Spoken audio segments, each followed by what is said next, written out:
Fall in. Dress right, dress, cover down. 4 and 40 all around. It's time for the Abington Veterans Muster. My name is Travis, Abington resident, Marine Corps veteran, member of the Veterans Advisory Council, and your host. And now it's time to pass the word. One of my favorite parts of the show. I want to start this section off by saying a big thank you from Adam Gunn, the director of Abington Veterans Services, Lisa McGovern, and the Abington Veterans Advisory Council for all the support for the November Veterans Day activities. We had the Abington Celebrates Veterans at the Council on Aging. Thank you to Amy Barrett for all the support there. And a lot of people, organizations came together to make this happen. And if I forget somebody, please forgive me, but the list is long. And I just want to say thank you to South Shore Votech for the food and support and the wonderful flag sign. The Department of Veterans Affairs, thank you, David Hankey, for showing up and telling us to get on VA care. The VFW, Rockland Trust, Abington Cam, where I'm at right now, Cape Cod Lumber, Stop and Shop, Bud's Goods and Provisions, Harbor One Bank, Cape Connections, Santander and Abington, thank you. We are SSVA, Abington Bank, we appreciate you. The American Legion, Post 2, Trufant Real Estate, the United States Veterans Vietnam Era Post 2, Rockland Federal Credit Union, East Coast Photography, Colvin Landscaping, and Oscar Mike Radio. And many, many others who have worked together, Pete and Janice Walters for making all the decorations for the event, and all the middle school kids who came together and wrote the poems for veterans. It was an amazing time, and the raffle items were absolutely amazing. Thank you for all the donations, all the support for this amazing event. And it's really kind of appropriate around the holiday season to give thanks between Thanksgiving and Christmas for all the wonderful support we had. It was an amazing event. It's great seeing these organizations come and support veterans in the community of Abington as we come together and celebrate those who have served our country. Again, thank you. Adam was sharp in his, Chief Petty Officer outfit. It's a uniform, I know, but he was all duded up. It was just a really great time, and we certainly enjoyed having you all out to see what we did. Thank you. But wait, there's more.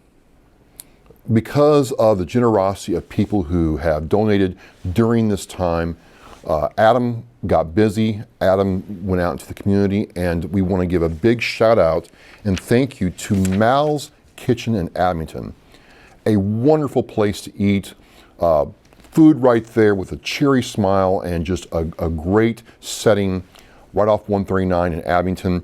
Mal's Kitchen, prior to Christmas, is providing a bunch of free meals to veterans. She is doing this because of the generosity that we got from an anonymous donor for the Veterans Discretionary Fund. She's going to make this happen. And there's more to follow on this later, but there'll be free meals to veterans, as well as 50 meals made for the Meals on Wheels program. So again, that's Mal from Mal's Kitchen in Abington. We're going to have more information on this later, and all the social media and website will be updated, where veterans can go to Mal's Kitchen and receive free meals right before Christmas at a time where the need is greater than ever. And then Mal is going to take what she has and make 50 meals, 50 meals for the Meals on Wheels program. Thank you very much. So we're ending out the year of doing the Abington Veterans Muster. It's been a great run, 10 months in a row. I've enjoyed doing every one. I appreciate the support from the guests who've taken their time to talk with me, from Adam Gunn, who had this idea, and Kevin Tachi, who's helped make this thing even better. Thank you. God bless. Have a safe Christmas and a happy New Year.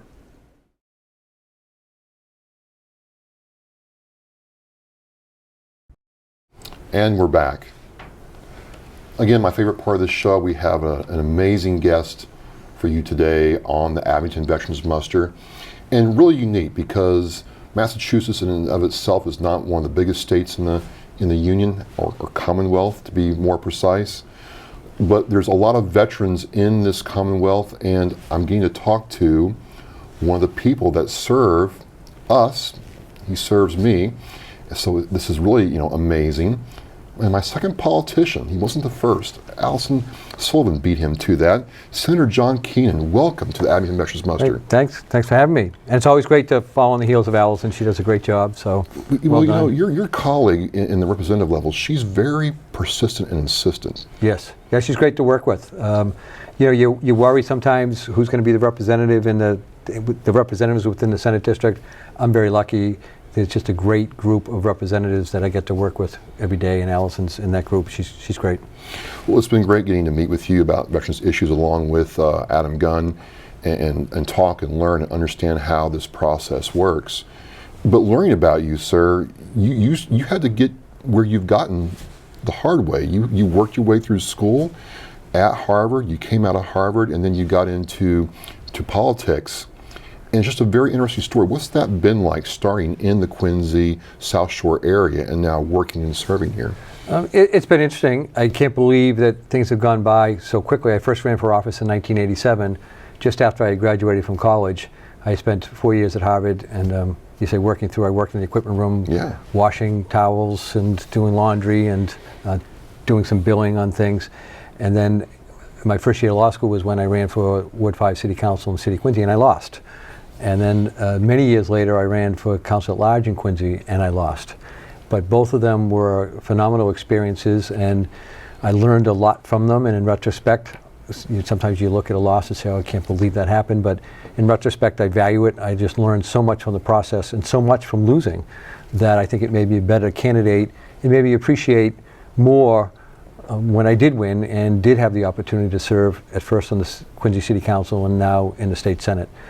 It's been a lot of work, but it's very rewarding work. I get to work with some great people in my office. I get to really work with them to help people in the district, and it can be really rewarding. And then, you work some bigger issues as well. And when they become law, you get the sense, okay, maybe that'll help some people. You hope that it does. One of the things that people don't understand is that even though Massachusetts, again, is not one of the largest Commonwealth states in the Union, they do more per capita for the veteran than some of the other bigger states do. And could you kind of tell us why that is? Because it's very interesting when you look at dollars allocated for the veteran at the state level.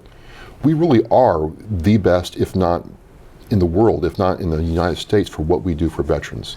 I think, when I look back, this is my own theory. Yeah. When you think back, who were the very first veterans of this country? They're the people who fought at Lexington and Concord, in Lexington where that first shot was fired. And they were fighting at that point not for a country, because the colonies had not declared their independence from Great Britain. They were fighting for ideals, causes, freedom, liberty, self-representation, freedom from tyranny. So they were fighting for a cause, and they were our first veterans before we even were a country. And I think that was the beginning of the understanding of what it is that people who take up arms, who joined our armed forces, the sacrifices that they make. And so I just think it's been ingrained here in Massachusetts with that long history.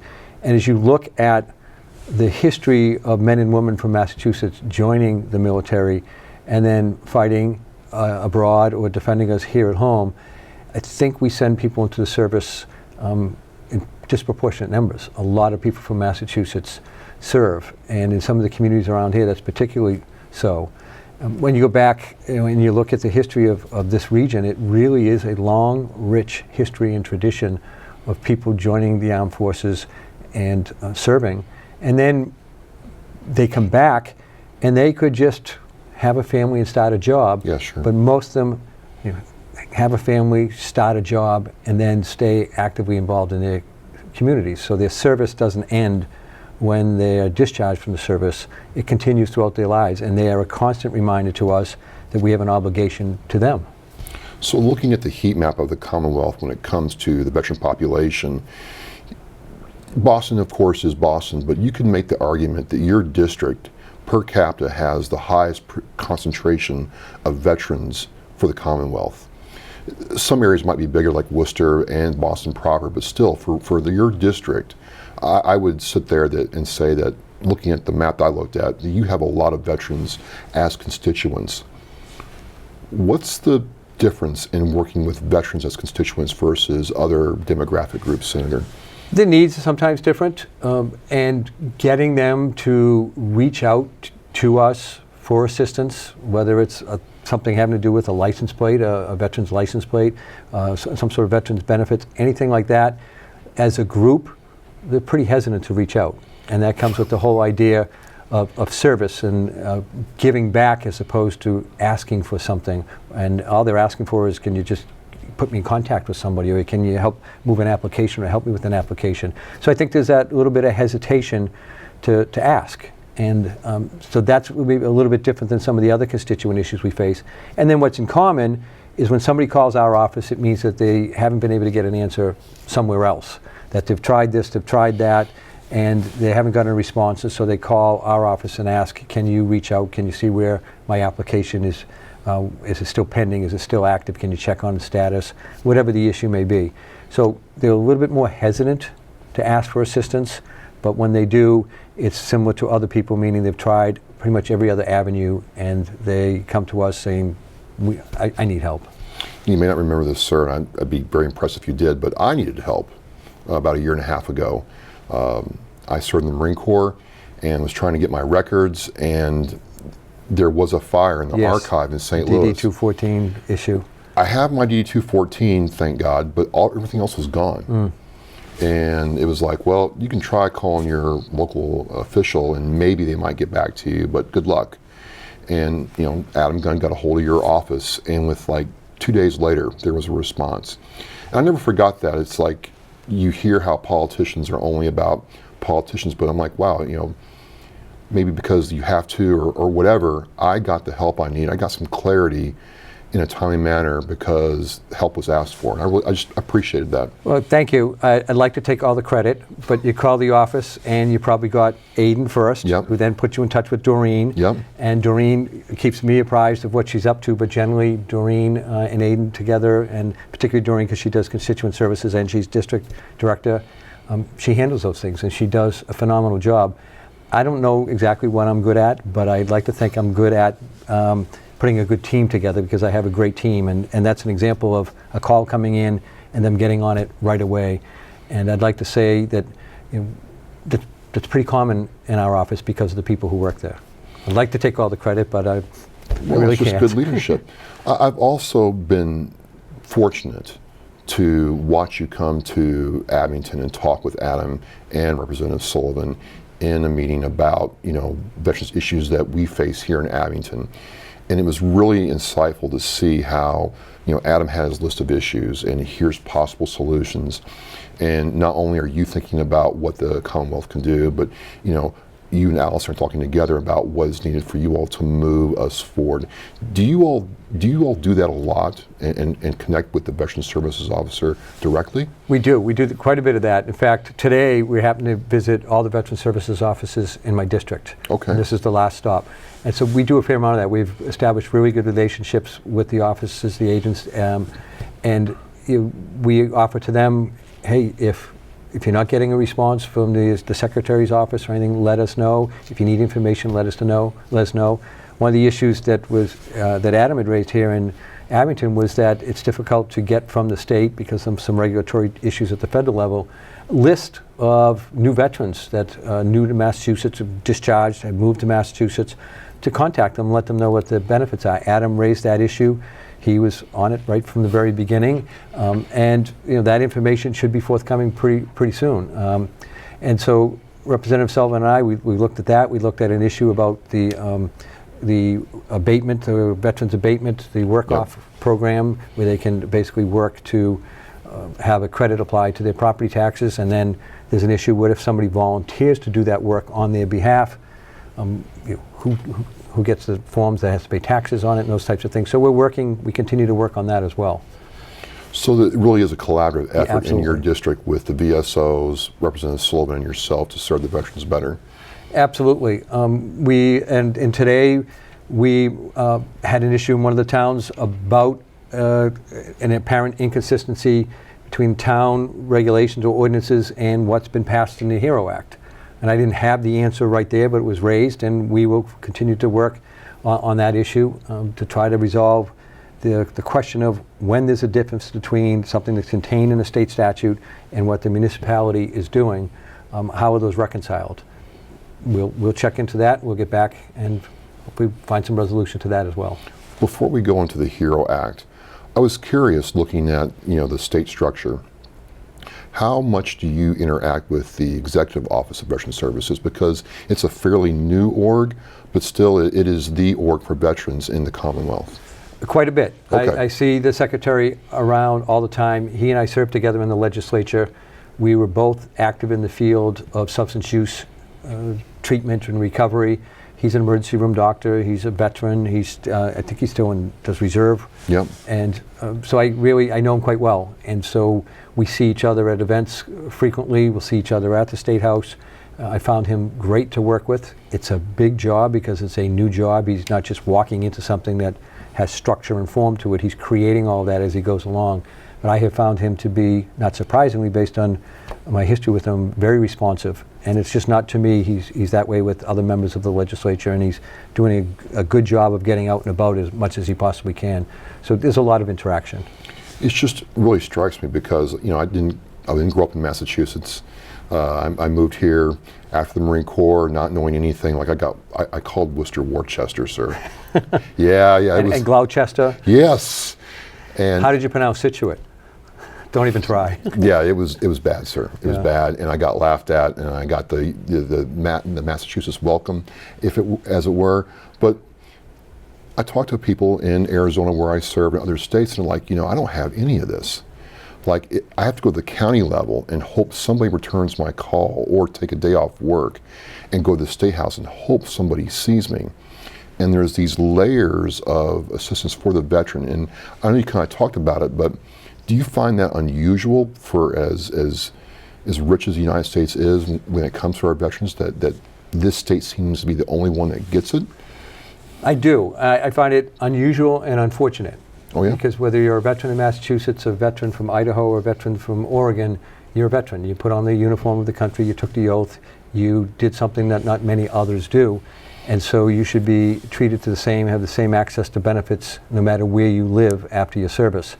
And again, I think Massachusetts is unique in how we have the structure in place and the benefits that we provide.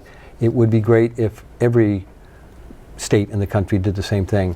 But some, for whatever reason, budgetary or otherwise, or just lesser appreciation for people's service, results in the services not being the same. It's a stark difference when you start talking to other veterans. Well, I'm like, hey, we have the Chapter 115 benefits. We have other things coming up. We facilitated some of the aspects of the PACT Act. And now we have the HEROES Act. And this is a really, for Massachusetts, a really groundbreaking piece of legislation. Could you kind of tell us what that legislation encompasses, sir? Sure. I've got a little list in front of me. Okay. One of the things it does, it expands access to behavioral health treatment by allowing veterans, if they receive their behavioral health treatment kind of outside traditional networks, and they get it through a local behavioral health service provider, that they're able to be reimbursed for the cost of that. Oh, wow. We know that behavioral health issues for people, particularly those who have been involved in combat, can be quite significant.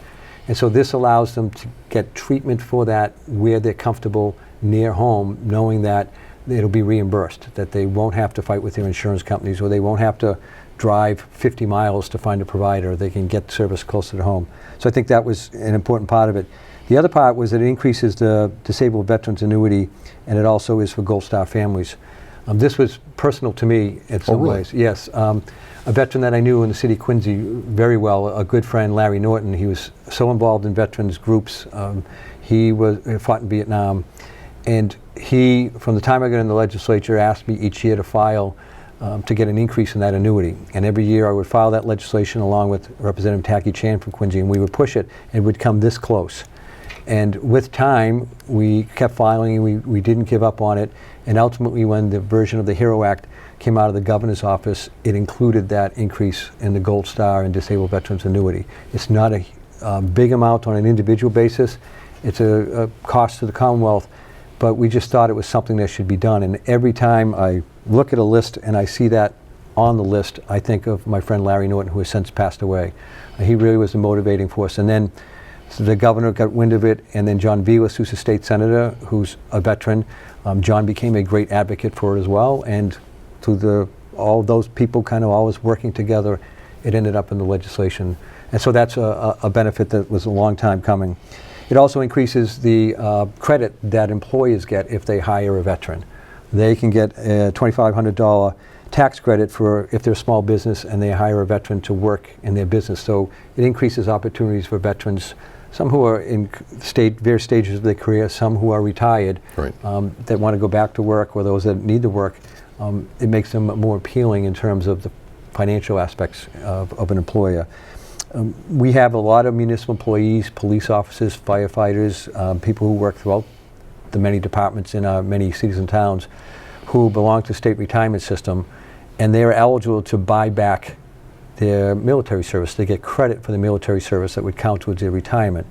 But the way the law was written, they had to, within a very short period, I think it was 6 months or so of getting hired, file for that benefit, or they would lose access to it. So what the HERO Act does, it increases that from 180 days, 6 months, up to 10 years. So if they're working for a municipality and they're in year 8, they can now apply for this, whereas before they would not have been able to.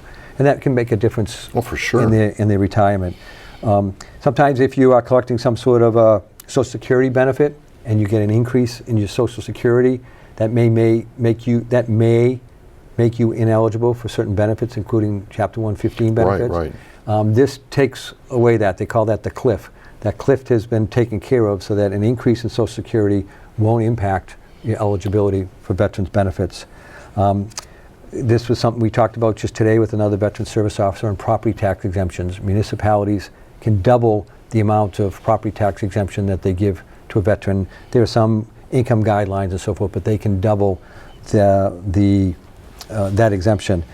It also broadens the definition of Chapter 115 veterans to make it more inclusive so that all veterans, our goal is to make sure that there's no question about every veteran qualifying. There's a change in the definition of a dependent. So dependents of veterans, that we want to make sure we cover all those who are dependents to make sure that they can access whatever benefits they're entitled to. And then it codifies dental assistance benefits for veterans as well as medical assistance.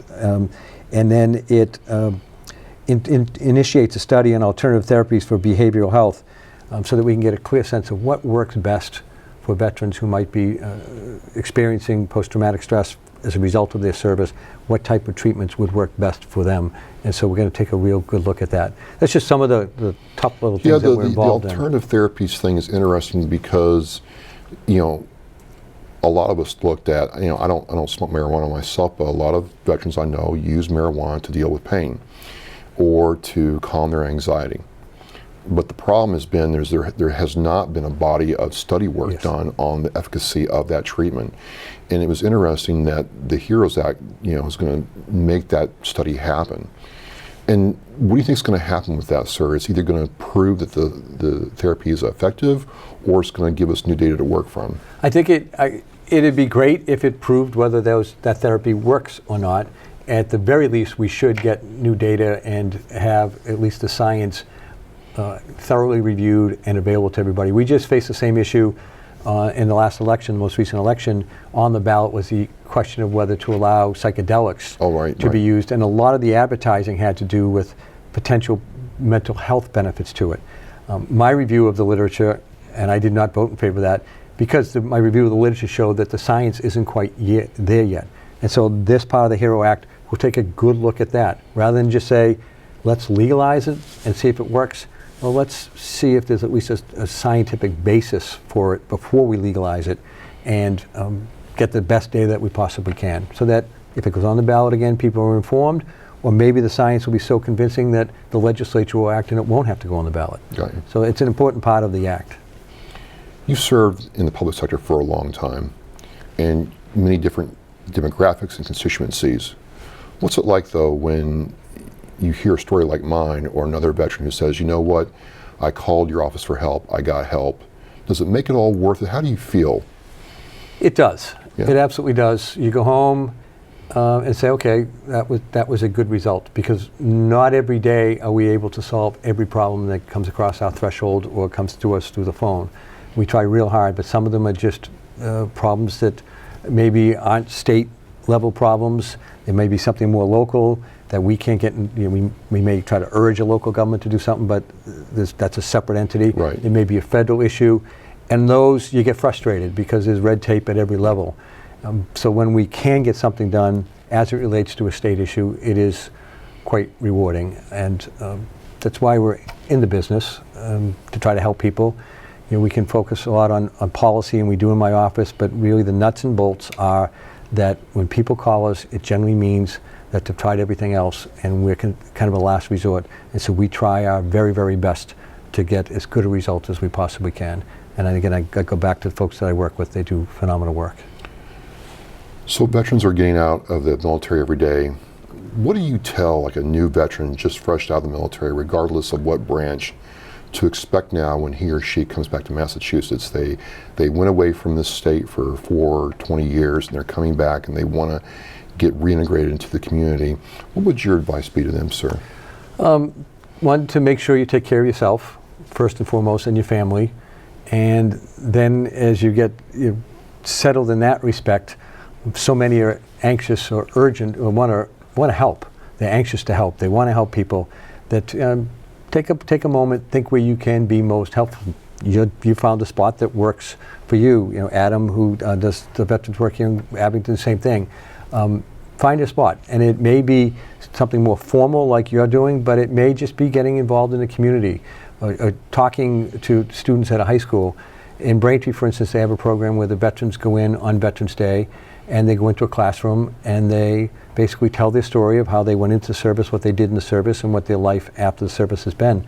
And I've sat in on dozens of those over the years, and it's really impactful to the students. Many of them consider the military afterwards. Many of them say, oh, I guess that may not be for me. But it's invaluable for them to see somebody who served on their behalf standing right in front of them, and some of them come in uniform, some don't, but to hear their stories. And oftentimes when people think of veterans, they always have this image of, like when I think of veterans in my family, my father was one of 5 brothers that went to serve in World War II. Oh, wow. Now, my father was in the Navy. He went in very late because he was so young, and he ended up in Pensacola, Florida. He did not go overseas, but I have seen letters sent from his brothers to him urging him to go into the Navy because they didn't want him to see or experience what they saw or were experiencing in the Pacific, where 2 of them were stationed, or in Europe, where 2 others were stationed. And so sometimes when people think of veterans, that's what they think of. I think of my Uncle Warren, the Battle of the Bulge, for instance, he got a in combat promotion because probably the person next to him got killed. But there's veterans who do so many other things. We're not, thankfully, always at war, and people go in and serve their country in remarkable ways, supporting troops who may be on the front lines, or if we're in times of peace, standing watch and serving as peacekeepers. And so every role that's played is invaluable. And so to see, for instance, these high school students in Braintree, get a broader understanding of what service means is really quite remarkable. And the veterans share that, and it leaves such an impression on the young people, because some of them think, I don't want to go off and get shot. And these veterans convey to them, yes, that could happen, but you can also go and you can become a doctor, you can become a radio person, you can learn technology, you can learn computers, you can do all kinds of things in the military and get that training and then come back into your community and share it. I think it's a really great way to kind of end this thought where you can serve your country, come back to this state, this Commonwealth, get the support you need to start your family or start your life again, and continue service to your country and community. Looking around, studying who you are, I want to ask you a couple basketball questions. Okay, I may not know the answers, but... Well, I mean, what brought your love of basketball? Because you seemed really involved with that, not only coaching, but also, being around it.